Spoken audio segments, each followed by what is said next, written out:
السلام علیکم ورحمۃ اللہ وبرکاتہ۔ حاضرین ناظرین، ایک ساتھی نے سوال یوں کیا ہے کہ میرے اوپر ناجائز مقدمہ چلا دیا گیا ہے، کیس ڈال دیا گیا ہے، اور یہ بات سچ ہے کہ میں معصوم ہوں، میں مجرم نہیں ہوں، میں نے کوئی گناہ نہیں کیا، لیکن پھر بھی سامنے والے نے میرے سے دشمنی نکالنے کے لیے اس طریقے کا عمل انجام دیا ہے۔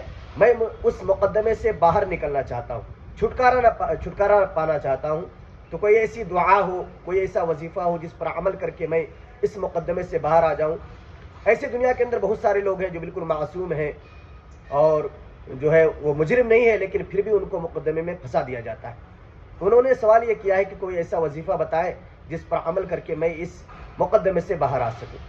تو دیکھیے، ایسے احباب کے لیے جو ناجائز مقدمے میں پھنسے ہیں، ایسے لوگوں کے لیے یا ذل جلال والاکرام 615 مرتبہ پڑھ کر کے جس دن تاریخ ہو، جس دن مقدمہ ہو اور جس دن سنوائی ہو، اس دن آپ یہ پڑھ کر کے تشریف لے کر کے جائیں۔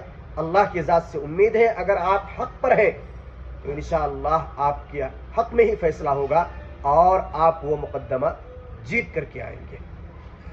امید ہے کہ اللہ تبارک و تعالیٰ آپ کو اس عمل کے ذریعے سے کامیابی عطا فرمائے۔